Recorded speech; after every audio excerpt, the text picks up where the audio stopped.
Om Vajini de Nidazam Pamagaza the Mola, Yelden Jigin Dimni, Pamajini as a dog, the Gado Mambo go, Gigi Gisodum de G, Gingilam Gigi's all good of Pamasidi Hong, Oma home and the good of Pamasidi Hong, Oma home and the good of Pamasidi Hong, Oma home and the good of Pamasidi Hong, Oma home and the good of Pamasidi Hong.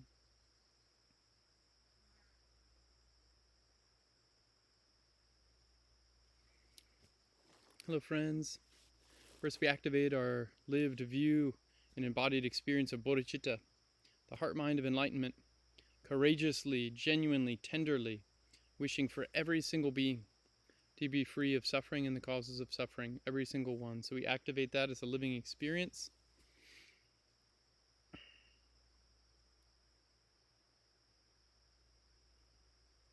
And we connect to the wisdom minds of all the beings who fully accomplished that, not only as a temporary lived experience, but as an ongoing, kind of continuous lived experience of view. This bodhicitta as their way of being, their way of life, like these great wisdom beings. We like really connect to them and their lived kind of relational connection. They're like actual blessing with us now. We like genuinely want to actually be receptive to that connection, to their guidance, to their blessing.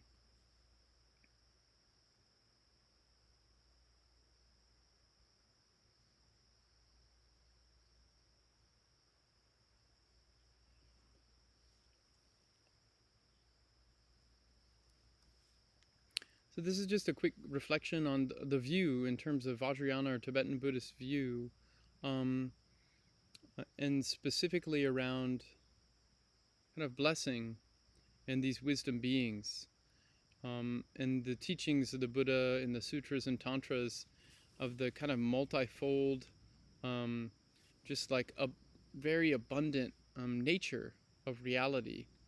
In his second turning teachings on emptiness, the essentially open, unfixed, dynamic, responsive, interdependent nature of everything, of every experience, the relationality, like a thorough relationality of everything, like interconnection, that in this interconnection, it's a kind of relational web, or it's like a vast and profound kind of field of connections is infinite. It's inexhaustible. There is no final limit, no final smallest limit, no final biggest limit. It's just everything is thoroughly relational, interdependent, pratitya samutpada, dependent arising, and that when we actually kind of be this, see this, feel this, know this, are this interrelational beingness or emptiness, when we connect with our awareness and actually are in its open, interdependent, empty of rigidity, empty of fixed stuckness, it's free flow, emptiness, openness, when we're that way and our heart mind is natural, which is another way to put it, then how does that arise? It arises as all these wisdom displays, as all these expressions of love and compassion and wisdom. And in Vajrayana Tibetan Buddhism, they call this pure body and pure speech. So pure mind is emptiness awareness. Pure body is known as deity. Pure speech is known as mantra. So deity, mantra, and dharmakaya, wisdom mind, is pure body, pure speech, and pure mind. And that they say that this is actually the way reality is, the way enlightened kind of being is, that actually everything we experience is essentially is awareness. That awareness is essentially without any fixed limit, and its quality of the awareness is infinitely loving and compassionate and kind. So in Tibetan Buddhist or Tantra terms, they call this kadak, or primordially pure. It's essentially and always ongoingly pure and perfect, filled with infinite, unrestricted love and compassion and wisdom. In the Sutra approach, this is pointed towards as bodhicitta. In the Tantra approach, this is pointed towards as three Vajras, are pure body, pure speech, and pure mind, or bodhicitta. It's just the expanded, deepened understanding of what bodhicitta means. And so it's like this is where we're talking about wisdom beings populating wisdom worlds with wisdom retinues or wisdom others doing wisdom activities. This is all just pure pure body, pure speech, pure mind, so pure world, pure other, pure self, pure everything. And the nature of everything is openness or emptiness, empty of being fixed or stuck, or essentially singular, independent, and permanent. So another way to say everything is interdependent in more sutra kind of vocabulary. So why is this? So this is Vajrayana view. And the thing is this Vajrayana view doesn't need to be forced on anyone. It doesn't need to be forced on second turning view, like if you're practicing Zen or following Thich Nhat Hanh. It doesn't need to be forced on that. It doesn't need to be forced on the first turning teachings of the Buddha around like First Noble Truth and like renouncing kind of some samsara and its suffering, the causes of suffering. So like it's not that this view of pure body, pure speech has to be forced on anyone.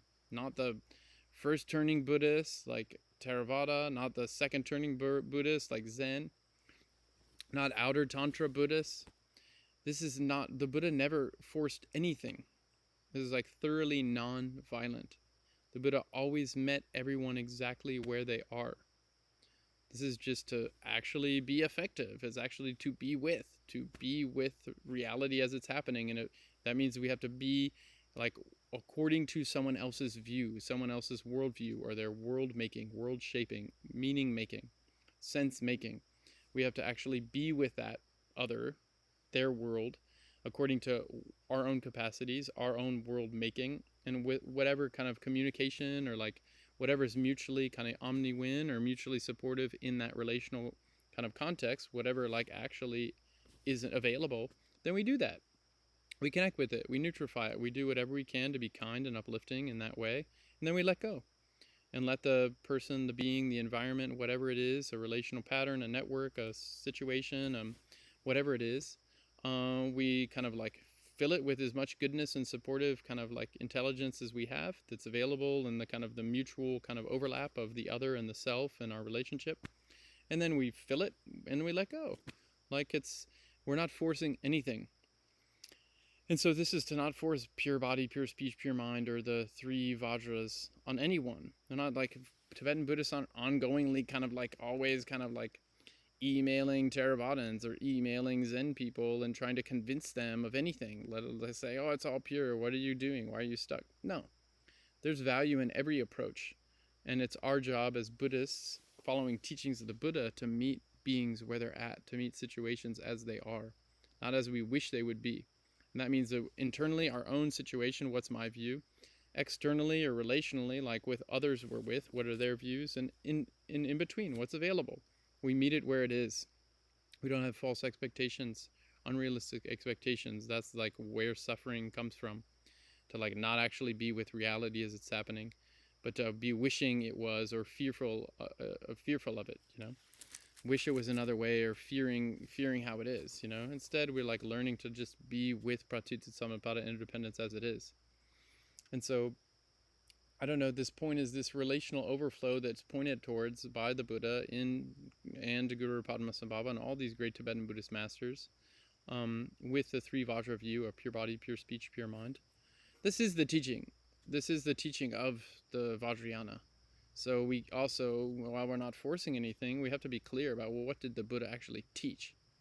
At this level of the teaching, the fourth turning. So that's actually including first turning, second turning, third turning, and then adding in the skillful means in union with wisdom of the fourth turning. So it's including Four Noble Truths, and then this expanded bodhicitta, this union of relative and absolute truth, and then this expanded kind of emphasis on like what is the relational expression when we're in emptiness, absolute awareness, or wisdom mind. Like how is that? It's called Buddha nature. And then that expands with these pure body, pure speech kind of view that also is like highlighting these like skillful mean practices, that once we believe all the forms are pure and all the sound systems are pure, then all of a sudden everything is workable as an avenue or a pathway towards enlightenment. Mutual enlightenment, enlightenment of all beings. Everything becomes an avenue of connecting with the goodness and the Buddha nature inherent in all beings. And like the kind of with these worlds that we're a part of, that we're co-creating with our awarenesses interacting, that all this becomes like a living body, pure speech, pure mind, that then is usable for us to actually be in a mandala doing wisdom display or kind of wisdom enlightened activities. So this is what Vajrayana Buddhism is really kind of emphasizing as something that opens up with that view. But again, we're not forcing that view, but that is the view that it is. And so this is actually kind of a very robust sense of what ontological pluralism is, of just how wild and weird and inclusive the types of bodies are included, the types of worlds are included, the types of knowing that's included, the types of modalities that are included. Vajrayana includes it all. Nothing's off the table. Everything becomes workable. And so if this kind of fullness of expression doesn't suit you, no problem. Like, it works with what suits you. Like, if you don't believe in the six kind of classes of beings, or the 6 realms, form, formless, and desire realms, or the, hell beings, pretas, and animal realms, humans, and asuring, warring gods, and gods, if you don't believe in that, that's fine. Kind of, you work with what you believe in, and always keep an open mind with a light touch and a thorough, rigorous, investigative kind of curiosity. If we do that, we keep our mind open and clear, like engage with a light touch, but take things really seriously. Like, don't laugh at them. We suspend disbelief, and we really genuinely entertain the possibility for learning something we don't yet know. Then we're available to the mystery, or available to the unknown, or available to just be like a good learning student of reality. We're like, keep checking in, humbly, with curiosity and attention, and not give things the benefit of the doubt and see how they land. That means is kind of being thoroughly scientific. And if we do that, then maybe there's some things that are going to come onto our radar, different bodies, different relational ways of being, different modes of knowing that we didn't expect, we didn't anticipate. And that doesn't mean all of a sudden we throw away everything else we knew before. No, we have to integrate that kind of this expanded vision, this kind of new knowledge, in a really like balanced, relaxed, rigorous, kind of like clear, open-minded, grounded, practical way.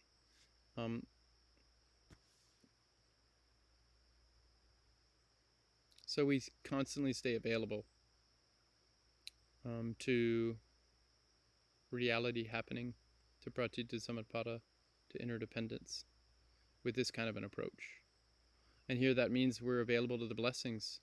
If there are such things as wisdom beings, Buddhas or enlightened beings, the Buddha taught and the Vajrayana, even in the sutras, all space, there's beings. And where beings are, there's suffering. And where suffering is, like, my compassion will go. And actually the nature of all these beings is Buddha nature. And the qualities of the Buddha nature are these actual enlightened qualities. Like, there's actually, everyone is all this kind of Buddhas in the making. And there's actually been, for infinite time, there's so many beings that fully realize their nature, the primordial pure nature, and they've applied that, walked a path, and gotten the full result, fully actualized, turned on in an ongoing, continuous way their Buddha nature. Now they're enlightened. Now they're awakened, forever awakened, without it ever turning off. This space, these worlds, this universe is overflowingly populated with Buddhas, just like it's overflowingly populated with sentient beings wandering, lost in confusion and cycles of suffering. That these Buddhas are available, and we can actually be receptive to their guidance. And like, with this Vajrayana view of pure body, pure speech, pure mind, not only can we become more easily aligned or receptive or attuned to such wisdom beings, but we can actually be attuned to the wisdom being of our very own nature, our very own body, our very own speech, and our very own mind. That's what makes this a skillful means path that's more swift, the swift, indestructible Vajrayana path, that we can receive the guidance and the blessings of these wisdom beings and actually be available to our own enlightened capacities. And because, like, we're syncing up these two outer wisdom abilities with our own wisdom intelligence, these two aligning kind of like with genuine kind of ongoing attentive kind of like care, then this actually makes a swift result of Vajrayana, of like being able to mutually benefit, and others like to really connect to their Buddha natures, our own Buddha natures, and to like be with the wisdom qualities of those natures, as opposed to overly fixating on the samsaric, rigid, fixated, self-other destructive qualities of those beings and of those minds, of the worlds that they've created. So we connect more with mandala, wisdom worlding. We connect more with the deities, like wisdom embodying. We connect more with mantra, wisdom kind of like energetic power displays, deity, mantra, and dharmakaya. So this is just a quick reflection on why the Vajrayana view like is a little swift, that it is a view, it is an embodied and acted worldview where we create worlds that are populated with beings and including ourselves, and that according to the view, like that is deity's mantra and Dharmakaya and the Vajrayana view. But again, this isn't forced on anyone. This is just an open door available option for beings who are kind of like, that's interesting. It's never forced on anyone, including any Buddhist. But it has to just come from you, from your own side.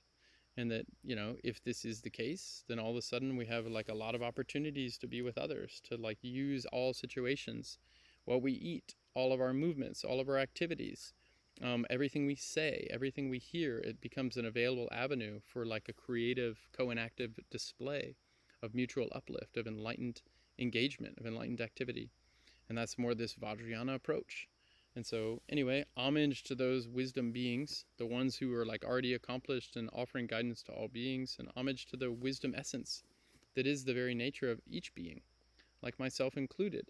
And like really, like may I become receptive to such guidance, such intelligence of these wisdom noble Aryas, these wisdom beings who fully actualized their own nature and seen the nature, the natural kind of like wisdom and compassion of all kind of displays, of all worlds, of all beings, of all bodies, of all modes of knowing, like that they've really kind of seen this clearly and they see it ongoingly. Like may we become receptive vessels to receive this guidance and to like actually be always attuned and open to this possibility, so that our own Buddha nature can fully, wisely, compassionately display for the benefit of all beings. So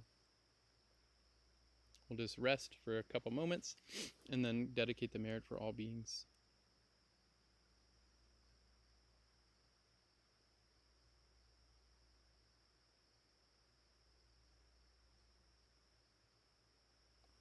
By this merit, may all obtain omniscience, may it defeat the enemy, wrongdoing. From the stormy waves of birth, old age, sickness, and death, from the ocean of samsara, may I free all beings.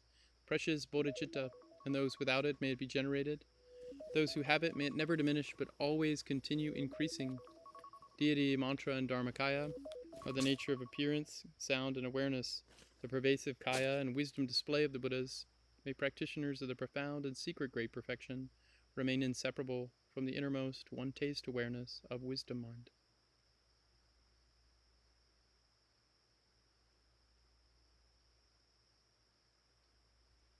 Love you, friends. All good wishes. Hope it's helpful.